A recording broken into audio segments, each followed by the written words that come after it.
Hi friends, good afternoon. দেখুন যে জগন্নাথ মন্দিরটা আপনাদেরকে বারবার অনেক ভিডিওয়ে দেখিয়েছি। আজকে এই সরোবরের কিনারা থেকে মন্দিরের চূড়াটা দেখা যাচ্ছে, বহু দূর থেকে দেখা যাচ্ছে।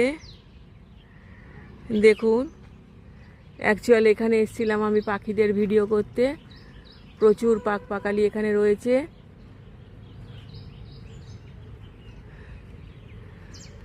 এই যে ফিঙে পাখি জলে নেমে মাছ ধরছে, সব এরা সব মাছই খাচ্ছে আর গা ভিজে যাচ্ছে। প্রত্যেকে আছে, বুলবুলি আছে, ফিঙে আছে, তারপরে আপনার টুনটুনি আছে, কাজল পাখি আছে, মাছরাঙা আছে, সব গা ভিজে যাচ্ছে।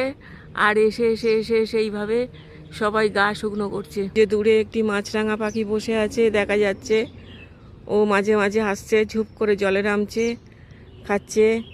এদিকে তো বালি হাঁস রয়েছে, জল মুরগি রয়েছে, কত সুন্দর পরিবেশ। আর এই যে ঘাটটা পুরো পরিষ্কার করা হয়েছে, নিট অ্যান্ড ক্লিন করা হয়েছে। গাছগুলো এখানে পুরো ছট পুজোয় সবাই আসবে, ছটি মাইয়ার পুজো করবে। এখানটা ঘাটটাকে পুরো পরিষ্কার করে নিট অ্যান্ড ক্লিন করে দেখুন, এই যে সব তৈরি করে রেখেছে, পরিষ্কার করে ব্লিচিং ফ্লিচিং করে চুন কাম ওয়েন কাম করে রাখা হয়েছে। এখন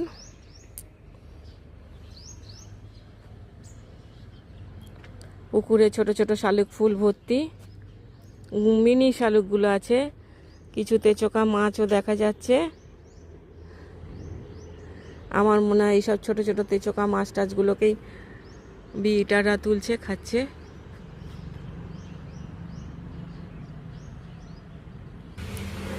এই যে বড় বড় পদ্ম পাতা আছে, পদ্ম গাছও আছে এখানে, এখন দেখা যাচ্ছে না। দেখুন, আর এইগুলোকে কচুরি পানা বলে। এগুলো এগুলো বিদেশি গাছ, ভেসে ভেসে আমাদের দেশে এসছে। এখানে ঠাকুর বিসর্জনও হয় এই পুকুরটাতে, দেখুন। আর এই যে ছোট ছোট ছোট প্রচুর